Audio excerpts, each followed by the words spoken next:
Hello everybody, and welcome back to the Cousins Who Disney YouTube channel. YouTube channel. I'm Misty. I'm Tammy. And today we are actually going to be talking about what it's like to go to the Disney parks and the Universal parks when you have a disability. Because that was our experience when we went down there last year. Yep. So I actually have a knee problem. I guess it's a knee disability. Yeah. I've had one class have had that. Yeah. I've had 4 knee surgeries. I have chronic pain in my legs. Walking is kind of a big challenge for me. So when we went to the parks, I originally went hoping I could just do the what's called the ADA pass, which is basically you get a fancy little pass from Disney that says that you can't stand for long periods of time, and it gives you kind of a time to come back to a ride as if you had stood in the line the whole time. So it doesn't get you like a fast pass into the line, it just gives you like a, okay, the wait is 35 minutes, you can come back at this time, which is about 35 minutes from now, and you will basically take your rightful place in line. That was the goal. However, our first day that we were there, we actually went to Universal Studios first, where they actually did not give me that pass. Universal has a lot of questions and tests almost that you have to pass to get that. Instead they gave me just a standard wheelchair, which was okay, except for the fact that poor John and Gabriel are the ones that had to push me around everywhere. But the lines were just, you had to wait in the line still. It wasn't easy to get around.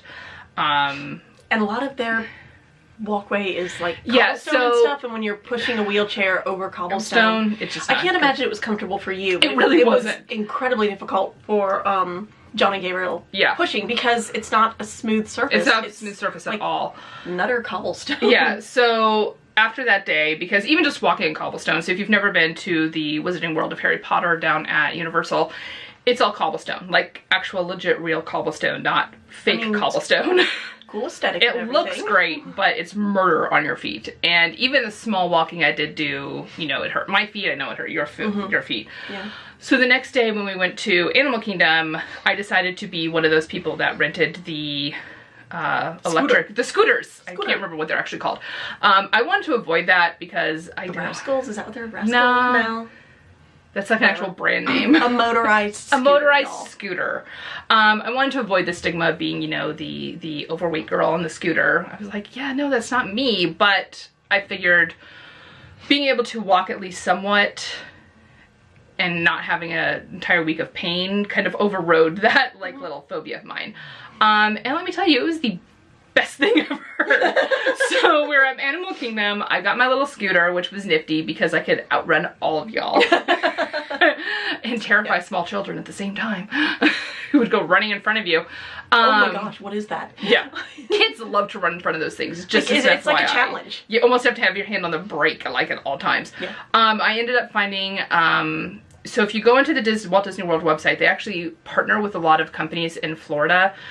Because it's $100 a day if you rent the scooters directly from the park, and you can't reserve them. So if you have like a traditional wheelchair, you can actually reserve it for the whole week, and it's just always yours for the week. You can't do that with the scooters. It's first come, first serve. So if you want to go to the park a little bit later, you are running a risk that they're all gone.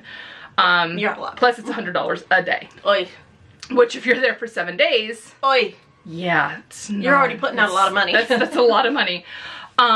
So I decided, I found a company that you could rent from, and they'll actually deliver it to your hotel and pick it up from your hotel. Super sweet. So it was really cool, and I think for the 6 days that we had left remaining, it cost me $130. Yeah. So it was super convenient. It was a great deal. I was literally renting it while we were eating lunch at Animal Kingdom. The next morning, it was waiting for us because we were at the Caribbean Beach Resort, waiting for us. I went and picked it up, and we went on our way to Epcot. Huzzah! Huzzah! But we found out that, you know, it's kind of beneficial to have somebody with that, but it kind of goes back to that feeling of, you know, when we talked about in our food allergy video, how Disney is always going a step ahead and above for people. Whereas I feel like that's where a lot of times Universal drops the ball. Yeah. Because, you know, in Disney, when you have that scooter, they make accommodations for you. They have spaces on the bus for you, so you don't have to worry about getting to and from, you know, the parks yourself, there's designated spaces for scooters on the buses, which when you're staying at one of the moderate resorts, that's your only way to get anywhere is the bus. That's how you get there. And even when you're in the park, no cast member looks at you weird, makes you feel funny, makes you feel uncomfortable for being in a scooter. And they actually have designated places where you can park the scooter if you want to park the scooter and just walk around for a bit. You know, you park it with all the rest of the strollers. And most of the rides, when you're in line, accommodate them. Yeah. There's some that don't. There are some of the they older have like rides. a spot to put it, and then while you're on the ride, with some of them, they move the scooter to the place where you get off. So if it's one of those rides where you get on here and you come off way somewhere over there, else, your scooter is move your magically waiting for you. And it took me almost all week to figure out how they were doing that. Because there's a neutral switch on the bottom. Magic. It's Disney magic. There's a neutral switch on the bottom that you put it into once you push it. It's magic. But they don't make you feel uncomfortable. They don't look at you funny. Whereas in Universal, even with just a standard wheelchair, you know, when you would ask, you know, cast members, hey, is there a disability interest? Is there a wheelchair entrance? You kind of got a little bit of an attitude about it. It's kind of like the same thing when you're plus size riding rides at Disney versus riding rides at Universal. Disney, there was only one ride I wasn't able to ride, and that was the Seven Dwarfs Mine ride. And that's just because of the safety bar that they use just doesn't work for tall and or plus size people. That's just a new thing. I was not able to ride really any of the rides at Universal. For the Harry Potter world, I'm only able to ride the train. Which is a great ride. I can only ride the Hogwarts Express. The other rides just don't work for people of anything outside of, I think, like a size 16. But Disney just kind of makes sure that when you have a disability that, you know, you have the exact same experience that everybody else has. Like, whether you're at a restaurant, doesn't matter what park you're at, even at the hotels, you just have really the same experience that anybody would else have. And to me, that like is one of the big reasons I will keep going back to Disney. Because I know that, you know, it's okay the fact that I can't walk all around the parks. I'm not going to be treated any differently because of that. And I will say, while we're on this whole subject, if you go to Disney and for some reason, for whatever reason, you start experiencing discomfort or pain and you're hesitant about getting the wheelchair or the scooter because you're afraid you're going to get weird looks or anything, I wound up, was it Tuesday that I got it? Wednesday. So when we were at Magic Kingdom. Back in July, we went there in November last year, and in July before that, Misti Tammy fell off the step at the theater, because that's just the special kind of talent that I have. And I sprained my ankle. I mean, I really messed up my ankle. So I had these, like my husband had researched, John had found these, this special brand shoe to get, like these special hiking shoes that are really good and supportive for walking a lot, that I got to take and wear at Disney. Unfortunately, where they tighten up, once you put them on, where they tighten up was pinching into part of my foot that I had injured the previous summer. So Tuesday was it, my whole foot went numb. I could not feel the top of my foot, and then I couldn't feel the bottom of my foot. It was not fun. It was not a pleasant experience. There was a lot of Epsom salt soaking that night. Yeah. So John actually insisted that I get a scooter the next day to ride around, and I was very nervous about that because you have to steer, and I'd already observed with Misti that people will just jump in front of you. Seriously, some adults were doing this too. They will just jump right in front of it, and like I was absolutely terrified I was gonna injure someone. But just spending that one day off my foot, and then the next day that day on Wednesday, and then for the rest of the week I wore different shoes. Fortunately I brought some other shoes.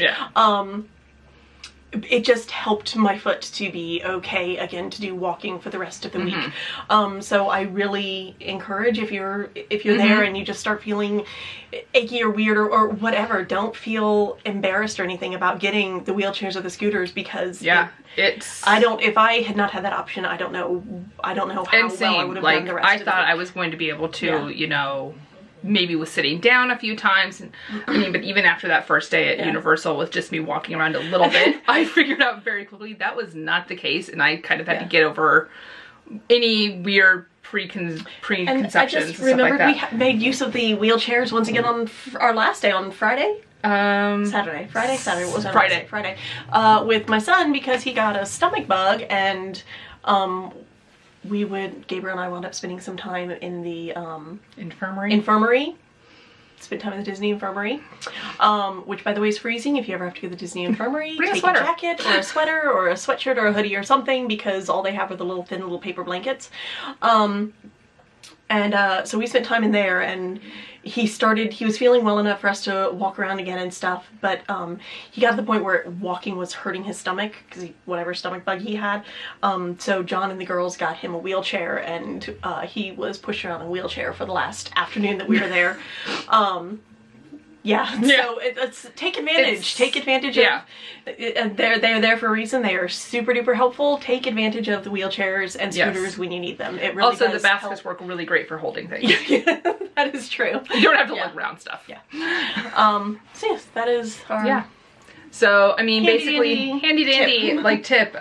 Don't be afraid to get either the scooters. You know, there's a per day charge. It's $100. I think though that $100 does include something of a refundable deposit though. Yeah, I think when we got the one just for the one day when we were there. Yeah, it's like $100 up front, and then once you turn it in, I think half of that possibly gets refunded back to you. I can't remember. Might be more. But if you're planning on going for an entire week or 2 weeks, seriously look into those companies, and I will list where you can find that on the Disney World website down below. But seriously look into the companies that, you know, are third-party companies, but they will deliver and pick up from the Walt Disney World hotels. And they're a lot cheaper. If you have trouble with your scooter while you're there, because so the scooter conked out, was it the second day? It conked out. We were at Magic Kingdom, and we'd gone on the spinning teacups, and I went to go get back on it, and literally every time I turned the key, it just made a horrible beeping sound. And I mean, it was great. Like, cast members were coming over trying to assist me with it. They're like, oh, we have this company in all the time. And it finally got to the point where it's like, I think I have to call that 1-800 number. And I called it, and they were just like, okay. They're like, can you get it to the front gate? And I was like, no, I can't push it. It's literally not turning on. They're like, okay, we'll be there in 20 minutes. And actually less than 20 minutes, somebody from their company was literally bringing me a new scooter. At the teacups. At the teacups. He met me at the teacups, gave me my new scooter, took the old one away, and I didn't have any other problems since. So it was really great. It's super cost effective, but also it will just really, if you're like me where walking is a problem, you have some chronic pain sometimes, don't trick yourself into thinking that you're going to be able to handle a week plus of walking around Walt Disney World, because it's not going to happen. And you want to be comfortable. You're there for a really long time. You're doing really long days at the parks. You're already going to be exhausted. You don't want to be exhausted and in pain. It's not a good look on anybody. So it's a great option. And once again, Disney really just does go above and beyond for, not treating you any different than any other person that was there. It's great. Yeah, love it. So that's our little video for this week. You can follow us on social media. We are at Cousins Who Disney on Instagram and Facebook, Cousins Disney XO on the Twitters. And you can find all of those links down below. Make sure to like and subscribe, and we will see you guys next week. Bye.